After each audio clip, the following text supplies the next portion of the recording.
This podcast is to complement your lab that you just finished on Boyles Law. I know that we already spent time in class um, and with demos, for example, the potato gun and looking at a balloon inside a vacuum pump as well as marshmallow. So you already began this lab understanding that pressure and volume were inversely related. What I want you to hopefully get from the graph is a connection to your math classes in this direct versus inverse relationship that we've been exploring with the various gas laws. So before we move ahead, I want to be sure that you can do a little bit of mathematics. So yes, in lab, you measured the atmospheric pressure in kilopascals. And what I want you to do underneath your data table is show me that you can calculate yesterday's pressure in lab, whatever that value was. It was pretty close to standard pressure, correct? I want you to convert that into three things, into the atmospheres, into millimeters of mercury, and then also into pounds per square inch. Pounds per square inch is a pressure that you might use for your car or bicycle tire, etc. So that's more of an English conversion. You don't need to memorize that conversion in class, but one conversion that you do need to memorize is the conversion factor between atmospheres and kilopascals. 1 atmosphere equals 1.01 kilopascals. That would be the equality that you'd use for the first problem. The second problem is a different conversion factor, and that is if you're in kilopascals, then you'd want to use this equality. If you're in kilopascals and you want to go to millimeters of mercury, you'd use these two equalities. 101.3 kilopascals equals 760 millimeters of mercury. You do need to know these two numbers, 760 millimeters of mercury, 101.3 kilopascals. If the concept of 760 millimeters of mercury isn't very clear, you might go to the smartboard notes that I have for chapter 11 to kind of clarify what a barometer is and where the 760 millimeters, which is a height, of mercury comes into play. So you'd use these two equalities. And then finally, if you are going to convert kilopascals to pounds per square inch, you would use this equality. The kilopascals, 101.3 kilopascals equals 14.7 pounds per square inch. In each case, you don't use all four, you just choose the two equalities that represent your beginning pressure and your final pressure, depending on which one you're calculating. Atmospheres, millimeters of mercury, and pounds per square inch. So in your lab, be sure that you write that out and show, using dimensional analysis, your work for those conversions. All right, so moving on to the next slide. Yesterday in lab, you plotted a few points. I don't know if this is how many points you plotted, but you got some data, and you found that as the volume went up from, for example, the first data point here to the second, notice that the pressure went down. And as the volume continued to go up,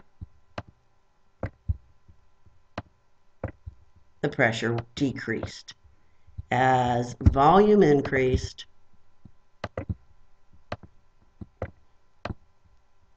you saw that the pressure decreased. Now in class and in the pre-lab, we addressed why that is. We addressed why if you increase the volume, would the pressure decrease. Think about the surface area. As the volume is increased, there's greater area for the same number of molecules. They're colliding at the same speed. You're not changing the temperature here. They're colliding and moving at the same speed. but they're spread out over a greater area, so there's fewer collisions, not because they're moving slower. That's not the case. That only happens when you change the temperature. But if this area that they're occupying is greater, then it will take them longer before they can hit the walls of the container. That is what makes the pressure go down. So this inverse relationship, and then you went ahead and drew a line to connect the 2 points, all of the points to get a smooth curve. It wasn't a line. Then the lab asks you to convert this data to a graph of pressure versus the inverse of the volume. And yes, when you did that, surprise, surprise, you got a line. Now the point isn't, okay, let the experiment or let the computer do the work. I want you to see how and why this is a line and how is that connected to your math classes. All right. Think about the equation for a line. The equation for a line, you know, you've seen this plenty of times before. Y equals mx plus b. Y is our y-axis in both cases is pressure. And our x-axis in the first graph is volume, but in the second graph, which gives a line, is 1 over volume. This is y, and this is x. 1 over volume is x. Could you plug this unit, pressure for y, 1 over volume for x, into this equation here for a line? Stop and pause the podcast, plug in pressure for y, plug in 1 over volume for x. Notice where the y-intercept is. What value would you plug in for b? Okay, write that equation for the line. Pause it before you move on. Isn't that what you came up with?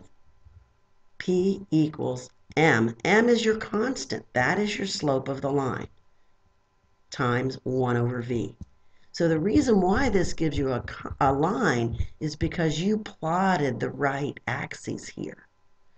For an inverse relationship, which is pressure and volume, for an inverse relationship, we can change our axes so that we get a line.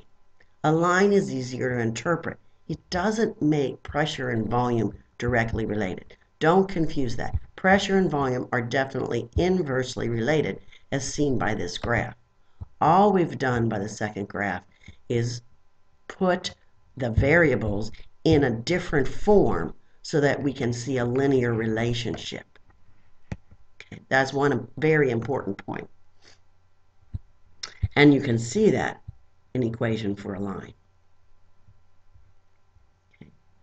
Finally, can you do the work? Can you take this data and solve problems? I have 3 problems for you to do. So do those right now. Don't wait. Practice your knowledge without a calculator. Do this without a calculator. I've chosen values that are pretty simple. Can you solve these 3 problems? Each problem assumes what things are held constant. In the lab, what 2 variables were held constant? So pause and do each of these 3 calculations. Do not. You're doing yourself a disservice. Move on.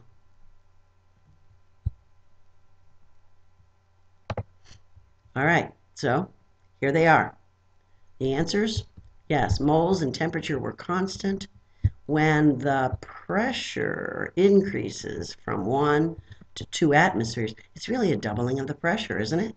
And how are pressure and volume related? They're inversely related. So the volume will be cut in half in order for the pressure to double. Second problem, if the volume is expanded from 300 to 900 milliliters, and the original pressure was 96 kilopascals, what is the final pressure? Well, the volume is tripled. So the pressure has to be cut by 1/3. plus the pressure is 3.2 kilopascals. And then finally, without using numbers, if the volume of a gas is cut in half, what happens to the pressure? Half the volume, the pressure is doubled. That's the kind of mental math you should also be able to do at this point.